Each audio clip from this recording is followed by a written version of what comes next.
Okay, good morning po. Good morning po sa ating lahat. Magandang umaga, magandang tanghali, magandang gabi po sa ating mga kababayan, sa ating mga viewers. At siyempre po, babatiin natin ng Happy New Year ang lahat, no? Especially si Kuya Bal. Happy New Year, Kuya Bal. Hatiid na. Kalinga Prab, no? Happy New Year po.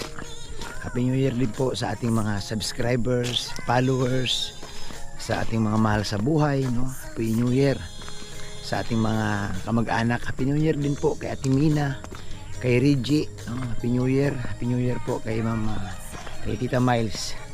So ngayong umaga mga kalingap, mga kapatid, gagawa lang tayo ng reaction. Medyo ang ganda kasi nung kilig natin, ang ganda ng tuwa, ang ganda ng ginawa, ang ganda ng sagot, no? Ni Ruel Matubang doon sa interview kay Ria Olarte, no? Naka ano si Ria eh, talagang showbiz na showbiz to si Ria, talagang mahilig talaga si Ria sa ano, sa usapang pagmamahal. Ay, good morning kay Ria. Ria, good morning sa iyo dyan sa Davao. Yan, good morning din po kay Kalingap Awi, no? Good morning sa pamilya ni Kalingap Awi. Good morning, magandang araw po sa Morales family. So ito na po mga kapatid, mga kalingap. Hindi natin patatagalin, no? Panoorin po natin itong video clips. Medyo mahaba-haba ito. Anyway, nagpaalam naman tayo kay Ria Olarte about ito sa sinabi ni Dulong Ruel. Ayaw nating pahabain kasi ang dami na nag-aantay. So ito po, panoorin natin ang mga tanong at sagot ni Ruel of Malalag. Yung mga tanong ni Ria, ang ganda ng mga sagot ni Ruel. Ito po, panoorin natin. Talaga doon kasi laging dala-dala ko to kasi gusto ko yung kung may makita na may time ka na pagkuhan interviewin talaga kita agad-agad. Pagkakataon ko na to ay Sakto din at tapos na ng ating program dito sa Nanay Lilia. kaya nga kay Nanay Lilia. So ngayon dong unang-una kumustahin kita. Kumusta si Dodong, si Ruel of Malalag? Ano man, so far so good, okay lang. Okay lang. Kumusta ang dong, ang mga 2023 mo? Grabe, daming daming blessings, no? Sabi ko, napaka-fruitful ng taong 2023 sa akin, no? Kasi 2023 po, nung nagsimula pa ako, nakilala ko ng mga ibang tao, no? Hindi po ako magiging ganito ka, tawagin natin na, na medyo sumikat, no? Kung di dahil sa taong yon, no? 2023, napaka-memorable po sa atin, kaya grabe, lahat ng yan ay i-offer po natin yan sa ating Panginoong Diyos, no? At saka yung 2023 dong, ito yung parang na talaga, yung certified na, yung Rochelle. Ayaw nga, no? Yung sa taong ito, nakilala po yung Rochelle, no? Yung Rochelle na tandem namin ni Rachel, no? So, ito dong, direct na talaga to. Ay, grabe. Wala nang paligoy-ligoy. Kumusta ang puso ni Ruel of Malalag? Tibok pa naman. I mean, the love life. I love that. Tungkol naman doon, no? Okay naman ngayon, no? Kasi masaya, no? Masaya yung puso natin kasi okay yung relationship namin ni Rachel, no? At syempre yung family, okay din yung bonding namin, no? Nakauwi ako dito.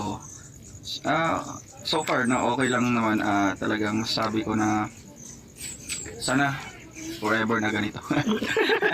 Ay naku, sa forever na yan, dami na namang kinikilig ngayon Sana to. forever na ganito yung mararamdaman natin, yung walang mga puot sa puso or walang mga inanakit, ganyan. Yes, tama, no?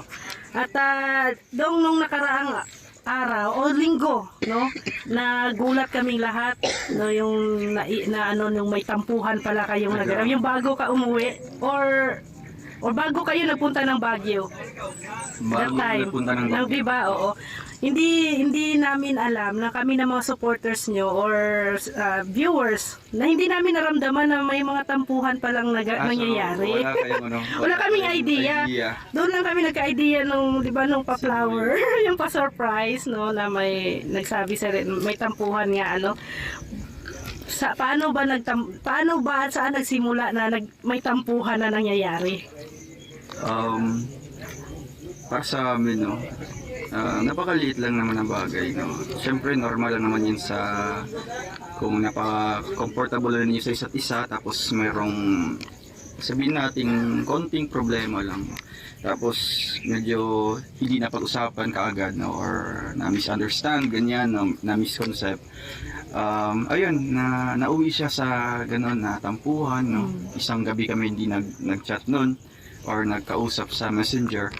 And then kinaumagahan, medyo cold pa rin, no? Yung treatment niya sa akin. Medyo talagang laylo siya, yung wala talaga siyang ano. Yung hinihintay niya na talagang may mangyari na yung lambingan, ganyan, ma-comfort yung ikaw, ganyan. Sinong unang naglambing? Ikaw or si Rachel? Siyempre ako, no? Kasi, very good.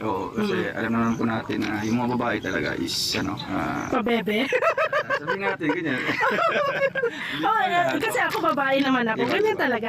Pero normal lang yan. Normal yan sa Sa relasyon. ganyang paraan, bali, makikil nila yung ano talaga, yung care mo, yung love mo sa isang tao. Kaya minsan ganyan din, may mga mangyayaring ganon din. Para at least mas tumatag yung ano nyo. Yung relasyon. Normal yan sa relasyon. Diyan masusubok, no? Ang pagmamahal niya sa isa't isa. So, ito'y, depende ito doon kung sasagutin mo or hindi. Ano ba ang status? Kasi, syempre, kahit hindi nyo man aminin sa isa't isa, no, dito sa viewers ninyo, sa supporters ninyo, pero yung nakikita namin, di ba? Yung ka nga ay action speaks louder than words. O, di ba? Dinideny talaga ninyo na wala pa, hindi pa kayo on. Di ba? Hindi pa. Bawal pa. Pero, ramdam namin, no? Alam naman namin na as in, kayo na talaga. Charot! Ay, chismis yan. Pero hindi, depende yan kay Dodong. Kung para amin sa akin, no, para po sa mga nagtatanong, no, talagang, siyempre nang hinaala, ganyan. Para man po sa amin, mga kalingap, kung ano po nakikita niyo po, no, halimbawa, okay kami, comfortable kami sa isa't isa. Talagang totoong-totoo yan, no? Pinapakita lang po namin, no? Napaka-transparent po naming tao, no? Kung ano po anong feelings namin sa isa't isa, anong understanding, mutual understanding namin. Talagang ipapakita namin yan sa inyo, no? Kasi walang halong kunwari, walang halong yung walang tinatagong, walang tinatagong mga ganito, bawal tayo mo ganito. Kasi gusto namin yung kung ano kami, ipapakita namin. Pero, para tatanggapin kayo kung anong nakikita. Kung matatanggap nila kami na ganun kami, much better. Pero kung ayaw nila, okay lang din, no? Kasi hindi naman lahat ng tao mapiplease po natin. Pero para naman po sa status namin ni Rachel, no? Ang masasabi ko lang po is, naghihintay lamang po tayo sa tamang araw, tamang oras, at tamang panahon. Abangan nyo yan, abangan. Kasi ang pangit po, no, kung biglain natin yung isang bagay, no, kung persahin natin na ito talaga ang pangit yung ang pangit ng resulta ng ganyan kung instant na kaagad, diretso kaagad. So syempre nag-observe pa tayo, siya nag-observe pa sa akin, no, getting to know each other, no. Syempre nalaman ko naman yung side niya, and syempre alam din niya yung side ko, yung background ko. Ang sa ngayon na lang po, siguro time na lang, or yung panahon na lang, no, yung hintayin natin. Kasi kung i-grant ni Lord na kung destined kami, na kung destiny kami sa isa't isa, syempre wala nang makakaano dyan. Walang makapigil, walang makahadlang dyan. Kaya sa akin po, no, hindi pa ako makapagsagot po ng ganyan. Kasi nga po, concerned din ako sa kanya, no. Siya po ay isang minor pa lang, no.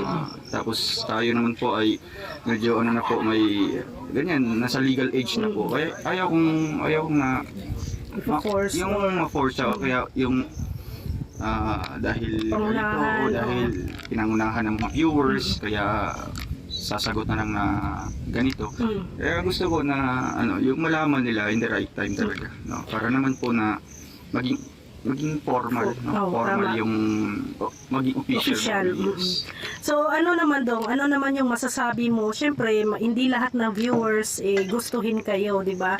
Lalo na sa mga lambingan ninyo, marami ding ayaw talaga, kasi daw more on exposure, yes. Di ba? Ganon sa age ni Rachel 17, parang siyempre may mga conservative na mga viewers, parang ayaw nila. Oo. Para naman po sa akin, no, tungkol po doon, sa amin ni Rachel, parehas talaga kami naniniwala kasi itong ginagamit namin ito social media, itong YouTube, para ma-educate kami, na para magiging aware kami sa mga mangyayari, ganun. Kaya kung ano mga comment nila noon na ganito, maging formal naman kayo sa isa, wag naman pong sobrang ganito, galaw, ayusin niyo yung galaw nyo. Siyempre, in-accept namin yun, no? Pinag-usapan namin yun na ganito, maging formal tayo kasi role model tayo sa mga kabataan ngayon, no? Kaya sa ngayon, mapapansin niyo po, no, or napapansin niyo po nandun pa ako sa diet na talagang wala na, no?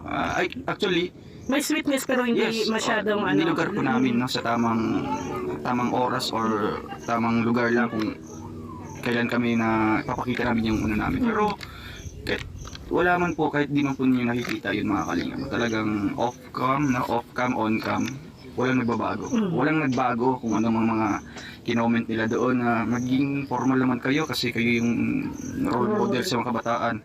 Is tinanggap namin yun, no, ng buong puso, no.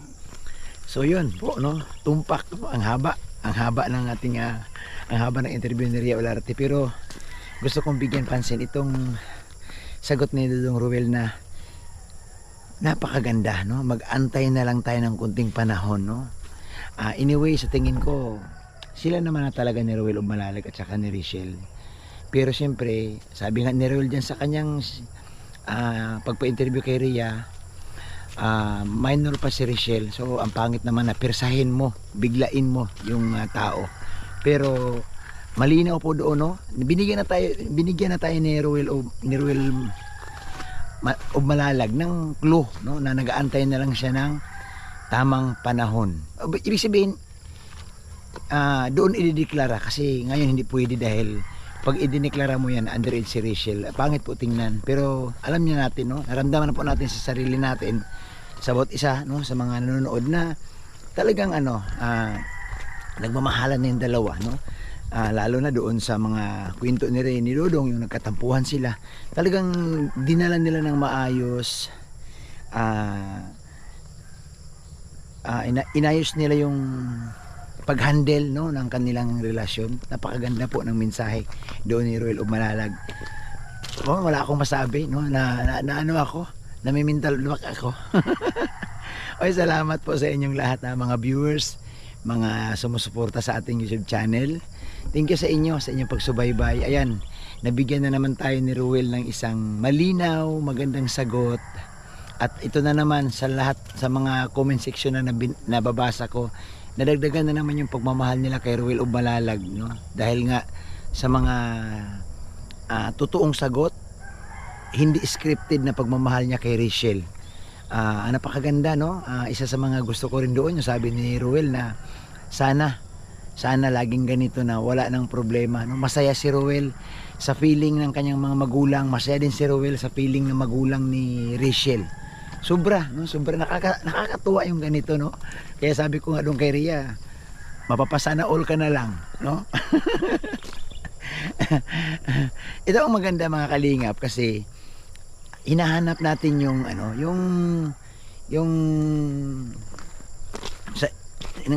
inilalagay natin sa sarili natin na maging masaya, no? Huwag natin piliin na na-stress ka. So dito ka manood sa hindi nakaka-stress. Ang ganda ng sagot, no, ni Dodong Ruel, kung na-appreciate ng iba.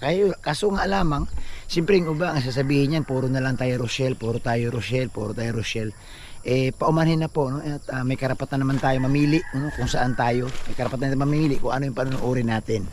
So maraming salamat po sa inyong lahat. Ayan, pasensya na po kayo, medyo wala akong masabi masyado. Basta ako nagulat din sa sinabi ni Ruel. Talagang napakaganda ng kanyang paliwanag. So muli, salamat sa inyong lahat, mga viewers. Thank you so much and God bless.